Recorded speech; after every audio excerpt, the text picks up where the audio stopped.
അനിർവചനീയമാണ്, വാചാലമാണ്. ആഴങ്ങളിൽ നിന്ന് ആഴങ്ങളിലേക്ക് ആഴ്ന്നിറങ്ങും പ്രണയത്തിന്റെ വേരുകൾ. അതിന് അതിർവരമ്പുകളില്ല. പ്രണയത്തിന് മരണമില്ലെന്നതിന് കാലം സാക്ഷിയാണ്. അത് ലോകത്തോട് വിളിച്ചു പറയുന്ന ഒരു കൊട്ടാരമുണ്ട് അങ്ങ് നേപ്പാളിൽ. കാളിഗണ്ഡകി നദീതീരത്തെ പാറക്കെട്ടിന് മുകളിൽ തല ഉയർത്തി നിൽക്കുന്ന രാജകീയ സൗധം റാണി മഹൽ. 1893 ജനറൽ ഖഡ്ഗ ഷംഷീർ ജംഗ് ബഹാദൂർ റാണ തന്റെ പ്രിയപ്പെട്ട ഭാര്യ തേജ് കുമാരി ദേവിയുടെ സ്മരണയ്ക്കായി നിർമ്മിച്ചതാണ് ഈ കൊട്ടാരം. പാൽപ ഗൌഡയിൽ വെച്ച് അദ്ദേഹത്തിന്റെ ഭാര്യ അന്തരിക്കുകയും ഭാര്യയുടെ സ്മരണയ്ക്കായും ഒരു തീർത്ഥാടന കേന്ദ്രം നിർമ്മിക്കണമെന്ന രാജ്ഞിയുടെ അവസാന ആഗ്രഹം സഫലമാക്കാനും ഖഡ്ഗ ഒരു കൊട്ടാരം പണിയാൻ തീരുമാനിച്ചു. ഈ കൊട്ടാരം രൂപകൽപ്പന ചെയ്തത് ഒരു ബ്രിട്ടീഷ് വാസ്തുശില്പിയാണ്. നിർമ്മാണ തൊഴിലാളികളെ ഇന്ത്യയിൽ നിന്ന് കൊണ്ടുവന്നു.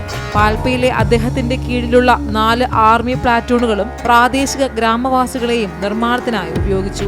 നിർമ്മാണം പൂർത്തിയാക്കാൻ സമീപ ഗ്രാമങ്ങളിലെ ഗ്രാമവാസികളെയും കൂടെ കൂട്ടി. കൊട്ടാരത്തിലേക്കുള്ള റോഡിലും കൊട്ടാരത്തിന്റെ അടിത്തറയിലും പാറ പൊട്ടിക്കാൻ പ്രത്യേക ജാതിക്കാരായ അഗ്രി എന്ന സമുദായക്കാരെയും നിർബന്ധിത വേലയ്ക്കായി ഉപയോഗിച്ചു. റാണി മഹലിന്റെ നിർമ്മാണം പൂർത്തിയാക്കാൻ എടുത്തത് 4 വർഷമാണ്. ഈ മഹലിനടുത്തുള്ള വനത്തിന് റാണിബാൻ അഥവാ രാജ്ഞിയുടെ വനമെന്നും നാമകരണം ചെയ്തു.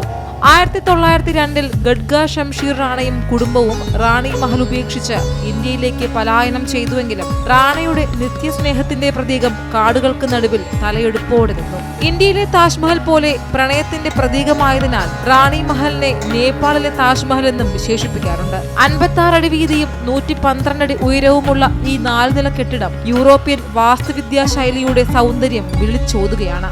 അധികമാരുടെയും ശ്രദ്ധയിൽപ്പെടാതെ കിടന്ന ഈ സൗധം ഇന്ന് പശ്ചിമ നേപ്പാളിലെ ടൂറിസം ഭൂപടത്തിൽ പ്രധാന ഇടം നേടിയിരിക്കുന്നു. സഞ്ചാരികളുടെ ഒഴുക്ക് ദിനം പ്രതി ഇവിടേക്ക് വർദ്ധിക്കുകയാണ്. പാൽപയിലെ താൻസൻ പട്ടണത്തിൽ നിന്ന് 13 കിലോമീറ്റർ മാത്രം അകലെയാണ് ഈ പ്രണയത്തിന്റെ സ്മാരകം സ്ഥിതി ചെയ്യുന്നത്. പ്രകൃതിയും പ്രണയവും ചരിത്രവും ഒന്നിക്കുന്ന റാണി മഹൽ നേപ്പാളിന്റെ ടൂറിസം മേഖലയ്ക്ക് പുത്തൻ ഉണർവ് നൽകുകയാണ്. News desk Amrita TV.